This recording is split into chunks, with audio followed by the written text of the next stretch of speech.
I know, nigga. Shut the fuck up. Look, I had to take care of business. These past 2 weeks have been fucking ridiculous, bro. And I'm gonna be real, by the time I remember the YouTube channel, it was kind of already too late. I'm back now, and I just kind of want to go over what kind of caused this video to be made. So recently, Sexy Red and Playboi Max have teamed up in the live stream, I guess, to make a song together. You know, the little shits Playboi Max be doing nowadays. You know what I'm talking about. And on that stream, she brought a whole bunch of her entourage with her, including a nigga named Chicken P. It's fucking hilarious. But Chicken P here, I guess, did not like, nor Sexy Red did not like any of the beats Playboi Max played. All us just need to get some packs sent in. I can cheers with them. Hey, I'm gonna be real. I'm just the one gonna be real with you, brother. It's not him. It ain't you. No. Tia sent these beats. No, the fuck he did. Nah, this my Discord. He sent a couple beats. Like 13 beats. You said this what? This my Discord. They sent the beats to Discord. Oh, this your stuff. Yo, Discord out of fucking order. Them beats weak as a That is bitch. your beats.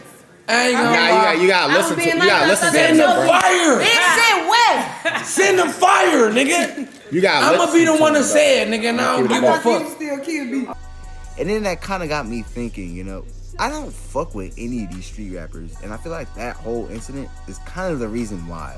Now, the song ended up officially dropping under the name YN, which should tell you everything about the quality of the song. But the song in question has a gorgeous beat, like a really insane beat that really Sexy Red only rapped over because she kind of felt guilty that her and her entourage was low-key being rude as hell towards Max, and low-key being rude as hell towards Max's producers in his chat or whatever. It samples Loft Music by The Weeknd, and that song is like my top 20 song of all time. So you sample that, and it's already, the beat is already good for me. But then the nigga is filthy producing it. Bro, I already knew the beat was good. The beat is so fucking good. I cannot exaggerate that enough.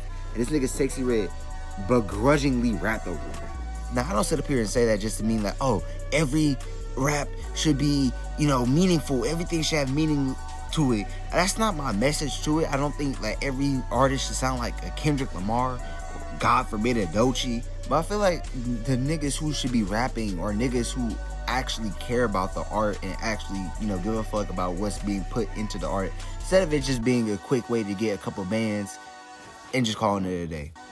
I want y'all to really think about it, bro. The niggas you call goats that might appear like super hard and shit, they might be super hard and shit.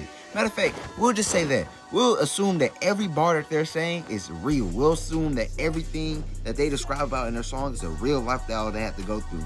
Half of these like rappers y'all consider goats are music fucking nerds, and that's a good thing. You need people to be musically invested in this type of shit so that innovation could come out, especially out of quote-unquote the street scene, which has been using the same kind of recycled type beats for a while now. Sexy Red and that whole like lane of music, they only really rap over these same type of wannabe Southside 808 Mafia type beats that don't really have an effect on you. And like, these niggas aren't being produced either. I can understand if the beats were just generic and they're being produced for this, because then it's like, oh well, you get generic art, you get a generic beat, you get a generic song, right? But it's like, no, these niggas aren't even getting like actually produced well. It's because they don't want to, because it's just a band for them. These niggas aren't trying to be the best rapper alive, or hell, they're not even trying to be the best artist they can be, like artistically. They're literally in it just so they can have a good money and not really have to work again past the age of 30. And yes, to the obvious tard in the back, I'm not saying that only street rappers do this.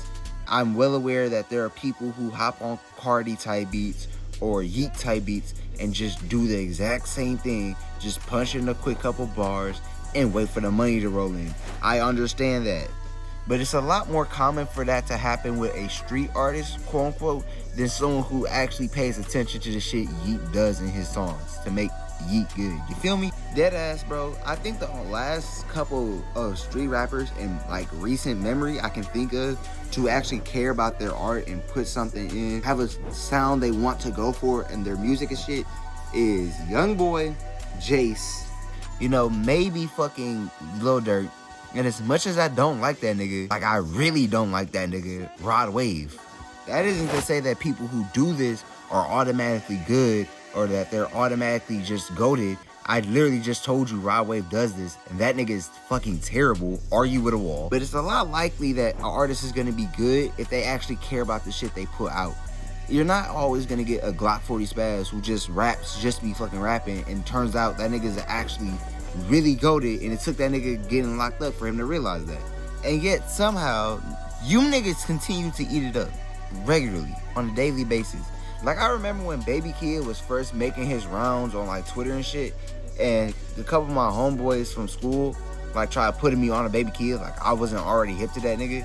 And when I first heard that nigga, I could think of like 5 artists who either were better or did his sound or were both. And these niggas really looked me in my eye and told me that this tweet out motherfucker, this nigga was somehow better than Yapo JJ. Are you fucking serious, nigga?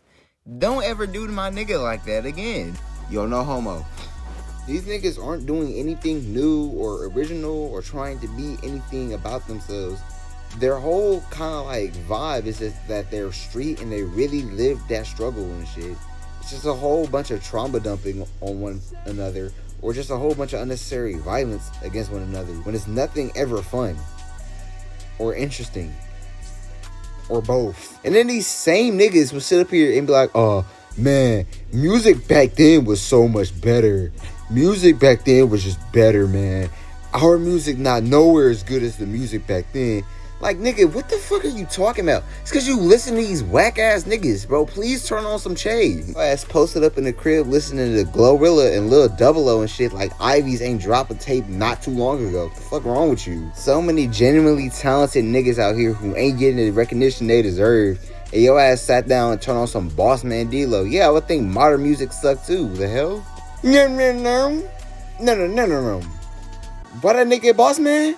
Always asking fucking questions. This how the nigga rap? It get on my fucking nerves. South sad, yo. Can't never get tired of the money.